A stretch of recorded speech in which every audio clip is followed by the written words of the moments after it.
If someone had asked you about Russia a few years ago, especially before the war in Ukraine, you might have thought it was the third world power after the US and China, which, by the way, was not justified even then. Only the war in Ukraine has shown how much Russia's power has been overestimated by many experts and the international community in recent years. Therefore, in today's episode, we will answer why Russia is becoming a third world country. First of all, in order to understand Russia, it is necessary to look at its distinctly weak position away from the main trade routes, with vast areas that are disastrously inaccessible. For decades, this has made the Russian Federation a supplier mainly of raw materials such as oil and gas, but also of agricultural products and, to a considerable extent, arms, which is beginning to change as a result of the war, with the loss of markets to the Americans. If we understand this aspect, we can see, as history has repeatedly shown, that Russia can only shape geopolitical solutions in its favor by means of force, that is, the army. The year is 2023 and Russia is still engaged in a massive war of attrition, the largest since the Second World War. Even in such a situation, some geopolitical commentators fear a rapid post-war reconstruction of Russia and a renewed war in this part of Europe. This would be the only chance for Russia, which is on the brink of a geopolitical and developmental abyss, but more on that later. So let us examine the chances that Russia will be able to rebuild its military potential to use aggression and blackmail to create a beneficial situation that will allow it to escape its inevitable decline. First of all, let us answer the question of what conditions must be met for such a war to take place in the first place. In other words, what makes countries like Russia go to war? The first thing that comes to mind is, of course, military potential, followed by demographics. After all, someone has to operate the equipment and the whole war environment, logistics, production, and finally, of course, the finances that support all this and help keep the currency and the economy in check for a while. In addition, war has to be somewhat profitable, at least in the long term, so the geopolitical math has to be right. Let's start with the financial aspect and look at Russia's development in the years before the war to understand the broader context. In the 1990s, Russia was a country of strong oligarchs and a weak state. It was a time when many businessmen became enormously wealthy in a wave of privatizations and chaotic economic transitions. The state did not have full control over the economy, and corruption and irregularities were rife. But the 21st century has opened up new prospects for Russia. The rise in the price of oil, gas, and other raw materials on world markets created favorable external conditions for the Russian economy. The price of Urals oil rose from $21 per barrel in 2001 to $95 in 2008, and the price of gas almost quadrupled. This led to dynamic growth in Russia. Between 2001 and 2008, Russia's GDP grew by an impressive 66%, with an average annual growth rate of around 7%. 2007 was a record year with economic growth of 8.5%, while the weakest years were 2002 with 4.7% and 2008 with 5.2%. It was not only GDP that grew dynamically, but also investment, income and real wages of the population, industrial production, and foreign exchange reserves. During this period, Russia's economy was based on the export of fuels and raw materials, especially oil and natural gas. It should be noted, however, that this growth was mainly the result of rising prices for these commodities on world markets.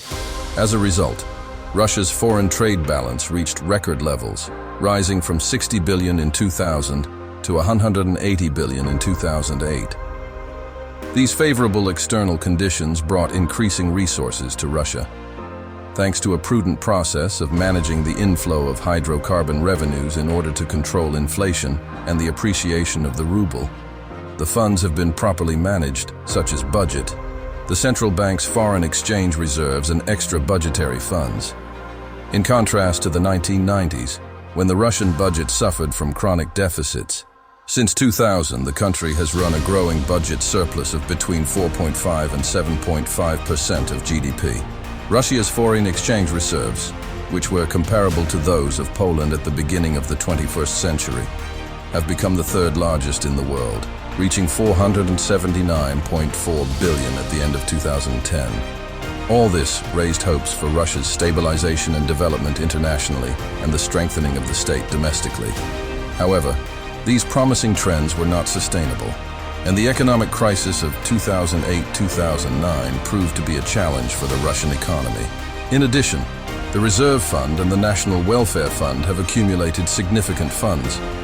At the end of 2008, the former had an impressive sum of more than $137 billion, while the latter had almost $88 billion. These huge reserves were the result of a budget surplus generated by rising oil and gas prices on world markets. This very large budget surplus was the most tangible example of the use of favorable external conditions for economic development and the transformation of Russia's weakness in the 1990s into strength in the first decade of the 21st century. Both the large foreign exchange reserves and the budget surplus were seen as important indicators of Russia's economic strength, but they also showed the country's dependence on developments in the international fuel market. However, the economic crisis of 2008-2009 brutally exposed all the structural weaknesses of the Russian economy.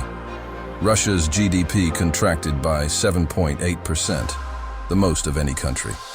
At the same time, the high budget surplus turned into an equally high deficit, reaching 5.9% in 2009 and 4.0% in 2010. This was a clear indication of the deep-rooted problems and structural conditions of the economic crisis. Even after the crisis ended, many economic indicators did not return to pre-crisis levels until 2012-2013. The rapid growth in the value of Russia's GDP in dollar terms in the years before the crisis led to a significant rise in Russia's international rankings. However, although it approached the group of the world's top 10 economies in terms of GDP, it did not reach a value of more than USD 1 trillion until 2007. It has been even more difficult for Russia to break into the world's top 10 economies in terms of GDP, and it has only done so once, in 2008, when it was ranked 8th. Russia's GDP of $990 billion at that time was only 7.5% of the US GDP of $13.2 trillion. Despite its much larger population, Russia even lost out to Canada, which had a GDP of $1.25 trillion, an advantage of more than 20%. In the aftermath of the economic crisis in 2009, Russia's real GDP fell by 8%. High inflation of 9% also contributed to a significant decline in GDP in nominal ruble terms, which fell by 6%. This was the first time in Russia's history that nominal GDP in the national currency fell. Even during the crisis of the 1990s, GDP grew thanks to inflation. In addition, for the first time since 2000, Russia experienced a depreciation of the ruble exchange rate in nominal terms by almost 30%.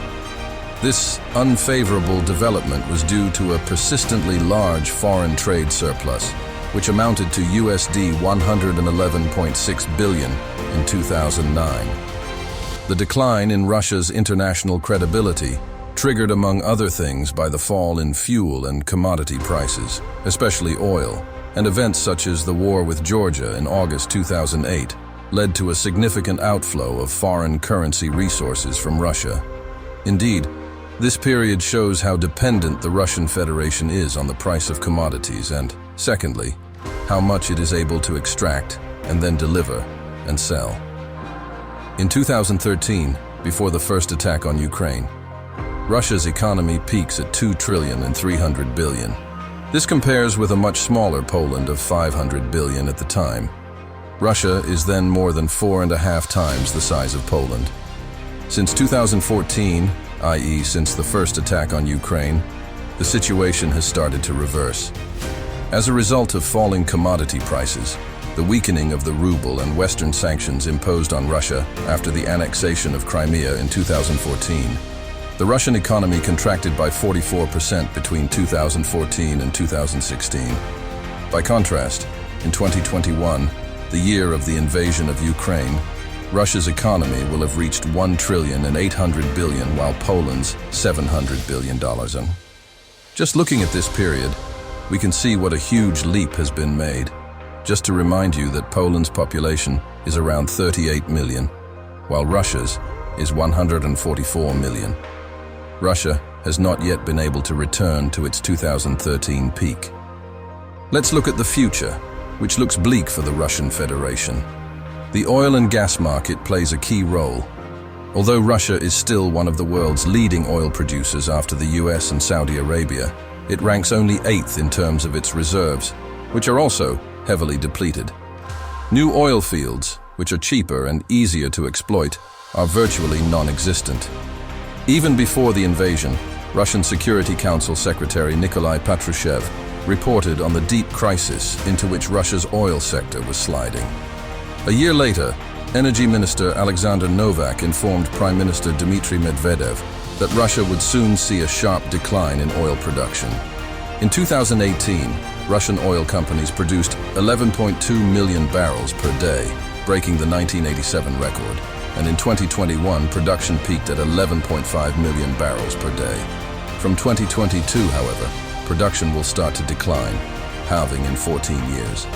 By 2035, production could fall to 6.5 million tons, a loss of 243 million tons. The production price per ton of oil has increased by a factor of 2.4, while inputs have increased by a factor of 2.8. This is particularly true in Western Siberia, which accounts for half of all oil production. If the current situation remains unchanged, production will fall from 6.5 million barrels per day in 2015 to 3.5 million barrels per day. In a pessimistic scenario, production will more than double to 4 million barrels per day. It should also be added that, at that time, Russia was not subject to the severe sanctions that are in place today, where Western oil companies have withdrawn from the Russian market, making production from hard-to-reach areas almost impossible. The second problem is that by diverting resources to the war, Russia does not have the funds to increase its already declining production. Even before the war, oil companies paid an average of 68% of their revenues to the budget, one of the highest tax burdens in the world. The impact of Western sanctions. Russia's problem is not just the dependence of its budget on energy revenues, which in peacetime account for up to 40% of all budget revenues. It is not just about the amount of oil or gas produced, but also about the challenges of technology and access to modern solutions. Sanctions imposed by the West have denied Russia's oil and gas industry access to cutting-edge technology.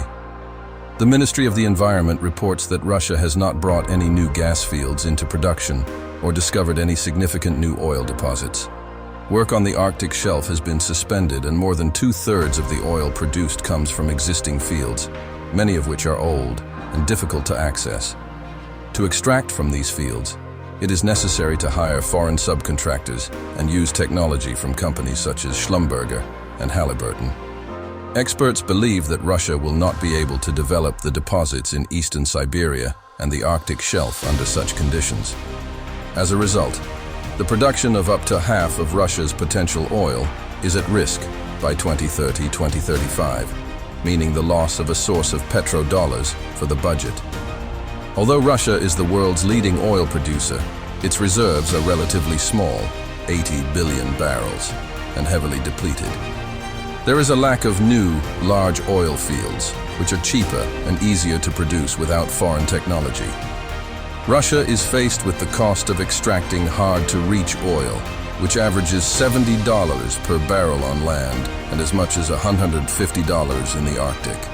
It also has limited access to the necessary technology, reached its production peak in 2020-2022, after which production will begin to decline by 10% per year.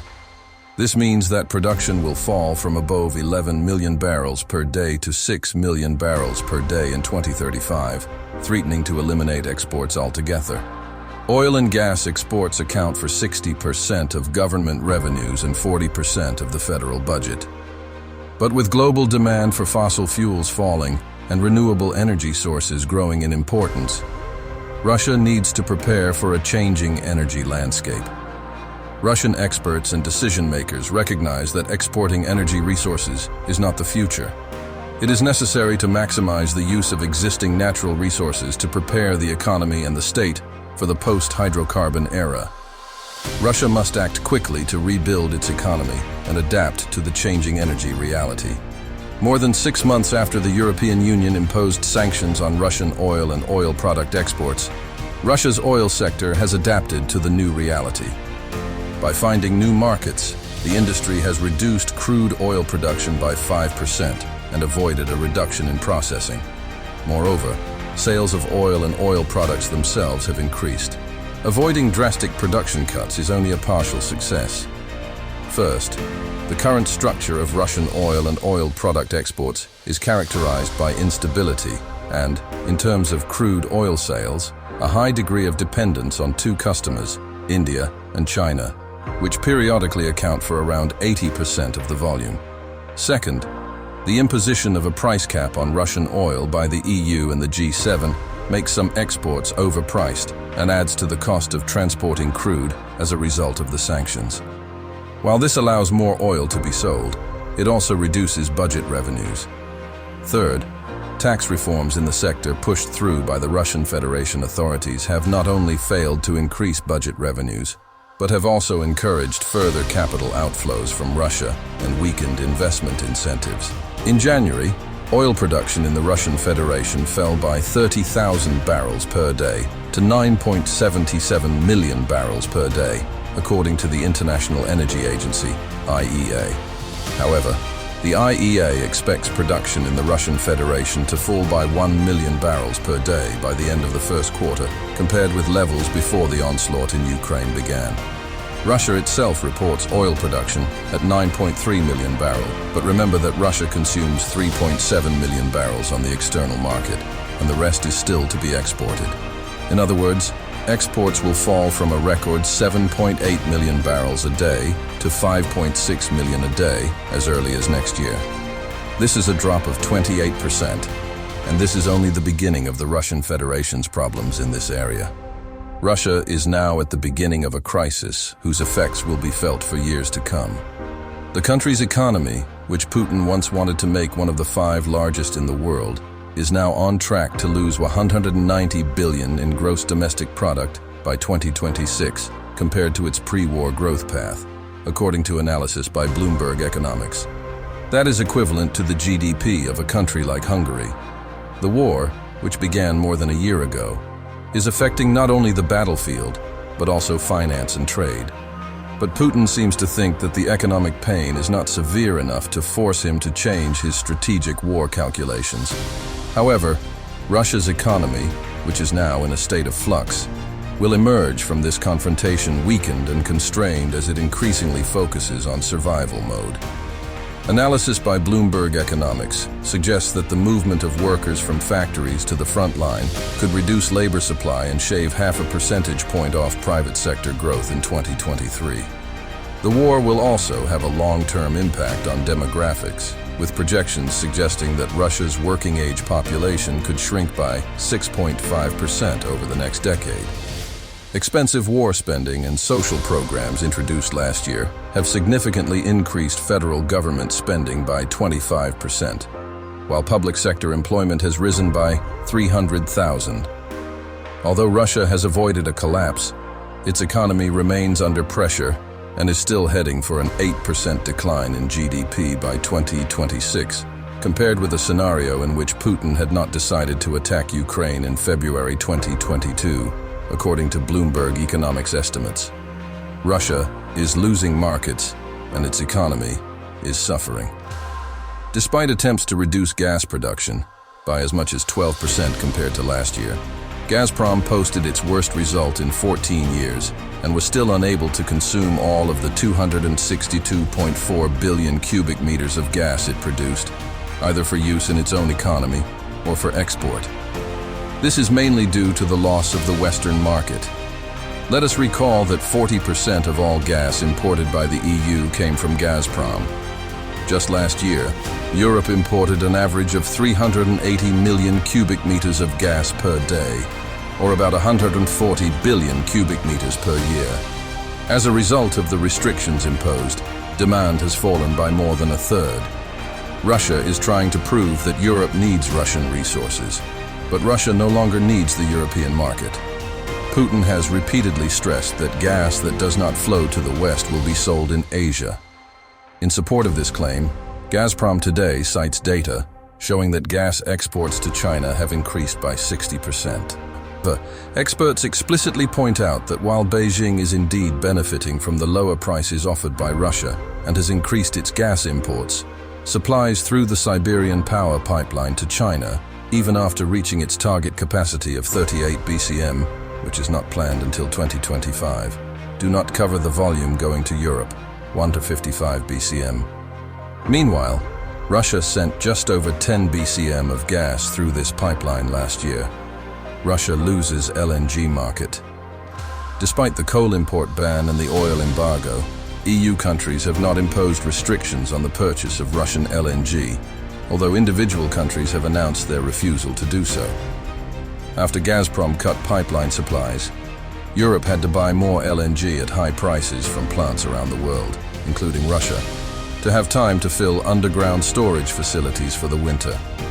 Parts of Europe have benefited from the absence of sanctions. While it is true that the UK and the Baltic states have stopped buying Russian LNG, there has been an increase in demand for Russian crude from Spain, which has increased its purchases by 45% year-on-year, according to Spanish energy company Enagás. However, this is not enough to change the Kremlin's game, as it is not just about exports but also about developing technology to which Russian President Vladimir Putin has lost access. Until now, new liquefaction capacity in Russia has been installed using Western technology. The loss of access to this technology means that new LNG plants will have to be built using ineffective solutions developed by domestic companies. Western sanctions also create problems in terms of plant maintenance and operation by gas carriers. In addition, it is difficult to finance work on indigenous technology in a sanctioned reality, not least because of the decline in revenues for the oil and gas sector. The impact of the restrictions can also be seen in a report published by Gazprom. The document shows that one of Russia's champions made a net profit of 296 billion rubles in the first half of the year. By contrast, in the middle of 2022, it was more than 2.5 trillion rubles in the red. That is a fall of 88%. In the second quarter alone, Gazprom posted a net loss of 18.6 billion rubles. The company's revenues fell 41% to 4.11 trillion rubles, the lowest since the first half of 2020, when the world was gripped by fears of a coronavirus pandemic. Demographics are currently posing serious challenges to Russia, and data provided by Russian Deputy Prime Minister Tatiana Golikova illustrates the difficulties.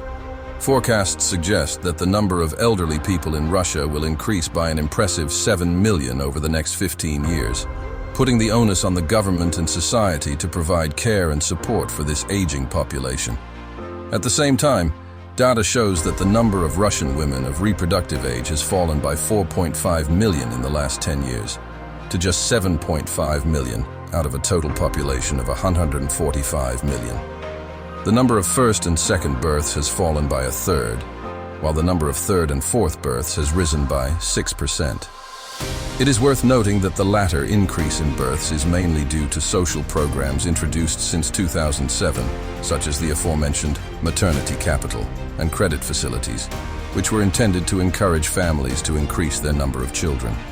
At the same time, published Rosstat data show that Russia's birth rate is at its lowest level since the Great Patriotic War. This proves that the country's demography is already facing a demographic crisis, and the current situation is only exacerbating it. With the ongoing war and mobilization, it is feared that the birth rate will fall even further. If the conflict does not end, Russia could see only about 1 million births in the coming years, compared with an average annual death rate of 2 million. This is a consequence of the lack of a planning horizon for most families, which could lead to postponement or even abandonment of the decision to have children. Furthermore, economist Alexander Isakov notes that demographic factors, including emigration, falling fertility rates, and military losses, account for a significant part of Russia's lost GDP growth potential, which was estimated at 2% before the war and is now down to 0.5%. However, experts explicitly point out that while Beijing is indeed benefiting from the lower prices offered by Russia and has increased its gas imports, supplies through the Siberian power pipeline to China, even after reaching its target capacity of 38 BCM, which is not planned until 2025, do not cover the volume going to Europe, 1 to 55 BCM. Meanwhile, Russia sent just over 10 BCM of gas through this pipeline last year. Russia loses LNG market. Despite the coal import ban and the oil embargo, EU countries have not imposed restrictions on the purchase of Russian LNG, although individual countries have announced their refusal to do so. After Gazprom cut pipeline supplies, Europe had to buy more LNG at high prices from plants around the world, including Russia, to have time to fill underground storage facilities for the winter. Parts of Europe have benefited from the absence of sanctions. While it is true that the UK and the Baltic states have stopped buying Russian LNG, there has been an increase in demand for Russian crude from Spain, which has increased its purchases by 45% year-on-year, according to Spanish energy company Enagás. However, this is not enough to change the Kremlin's game, as it is not just about exports but also about developing technology to which Russian President Vladimir Putin has lost access. Until now, new liquefaction capacity in Russia has been installed using Western technology. The loss of access to this technology means that new LNG plants will have to be built using ineffective solutions developed by domestic companies. Western sanctions also create problems in terms of plant maintenance and operation by gas carriers. In addition, it is difficult to finance work on indigenous technology in a sanctioned reality, not least because of the decline in revenues for the oil and gas sector. The impact of the restrictions can also be seen in a report published by Gazprom. The document shows that one of Russia's champions made a net profit of 296 billion rubles in the first half of the year. By contrast, in the middle of 2022, it was more than 2.5 trillion rubles in the red. That is a fall of 88%. In the second quarter alone, Gazprom posted a net loss of 18.6 billion rubles. The company's revenues fell 41% to 4.11 trillion rubles, the lowest since the first half of 2020, when the world was gripped by fears of a coronavirus pandemic. Demographics are currently posing serious challenges to Russia, and data provided by Russian Deputy Prime Minister Tatyana Golikova illustrates the difficulties. Forecasts suggest that the number of elderly people in Russia will increase by an impressive 7 million over the next 15 years, putting the onus on the government and society to provide care and support for this aging population. At the same time, data shows that the number of Russian women of reproductive age has fallen by 4.5 million in the last 10 years, to just 7.5 million out of a total population of 145 million. The number of first and second births has fallen by a third, while the number of third and fourth births has risen by 6%. It is worth noting that the latter increase in births is mainly due to social programs introduced since 2007, such as the aforementioned maternity capital and credit facilities, which were intended to encourage families to increase their number of children. At the same time, published Rosstat data show that Russia's birth rate is at its lowest level since the Great Patriotic War. This proves that the country's demography is already facing a demographic crisis, and the current situation is only exacerbating it. With the ongoing war and mobilization, it is feared that the birth rate will fall even further. If the conflict does not end, Russia could see only about 1 million births in the coming years, compared with an average annual death rate of 2 million. This is a consequence of the lack of a planning horizon for most families, which could lead to postponement or even abandonment of the decision to have children. Furthermore, economist Alexander Isakov notes that demographic factors, including emigration, falling fertility rates, and military losses, account for a significant part of Russia's lost GDP growth potential, which was estimated at 2% before the war and is now down to 0.5%. In addition, there are about 20 million people in the 20 to 39 age group, i.e. the conscription age, and less than 8 million in the 20 to 29 age group. This group is the most productive for the economy, but is currently exposed to war losses and emigration. Labor productivity rises until around the age of 40 and then declines, meaning that young men of conscription age who are on the rising productivity curve will not reach their full potential, affecting overall labor productivity and GDP. It should be emphasized that the current demographic and economic situation in Russia is not only a short-term challenge, but may also have long-term consequences at various levels, such as economic, demographic, technological, political, and social. Russia's capacity to cope with these challenges is extremely weak and limited. Military and technological aspects. The war in Ukraine is a perfect example of the evolution of modern warfare, where modern technologies, in particular drones, sensors, and detectors, have changed the way conflicts are fought. It is no longer just an armed conflict, but a technological conflict, reminiscent of the First World War in terms of trenches and significant casualties. Unmanned systems, or drones, are becoming a key tool for both Ukraine and Russia.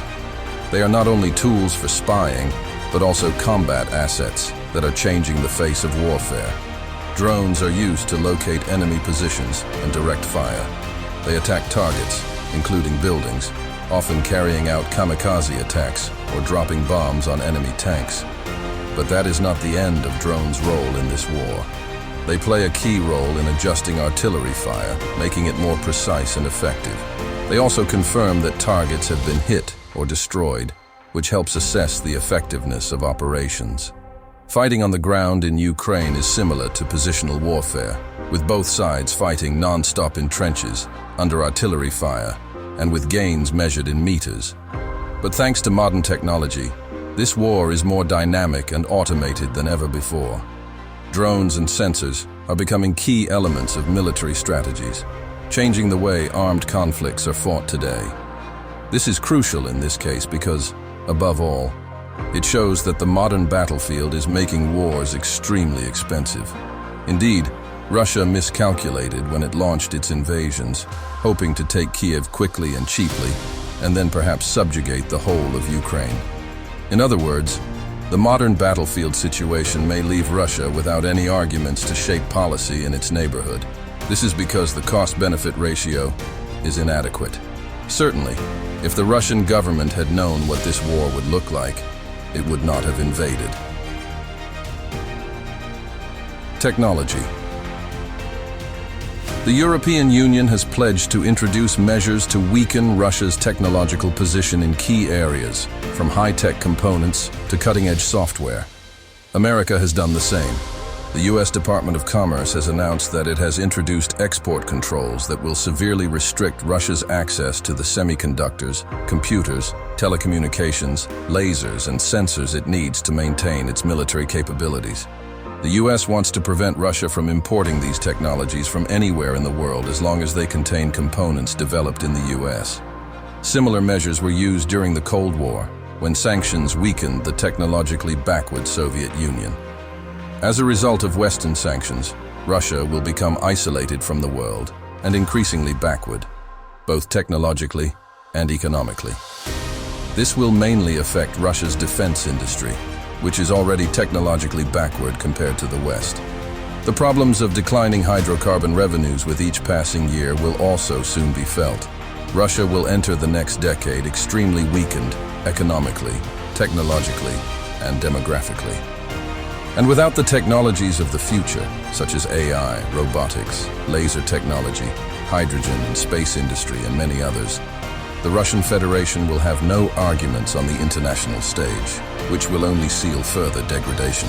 Russia is becoming a third world country, as evidenced by the many factors and challenges currently shaping its future. Firstly, the sanctions imposed on Russia as a result of its actions in the international arena are limiting its ability to develop economically and are negatively affecting the country's stability. Despite attempts to counter these sanctions, it is impossible to predict the ultimate outcome of the war or the impact of long-term international action.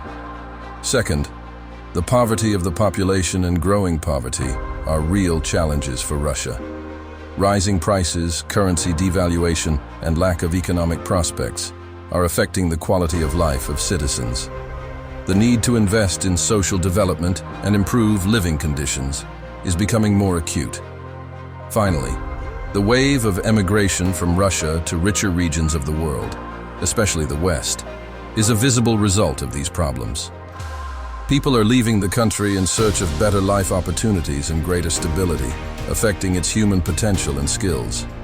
The failing Russian state faces serious challenges. The economic crisis and the pressure of international sanctions may lead to a further weakening of the Russian currency, the ruble, which will negatively affect the purchasing power of citizens and the financial stability of the country. In addition, the economic collapse will cause many citizens, especially the young and educated, to emigrate, potentially exacerbating the already significant population decline and loss of human capital. Social tensions and internal unrest may result from the difficult economic and political situation. Russia may struggle to maintain key areas of public life such as infrastructure, education, and healthcare, reminiscent of the situation in poorer third-world countries.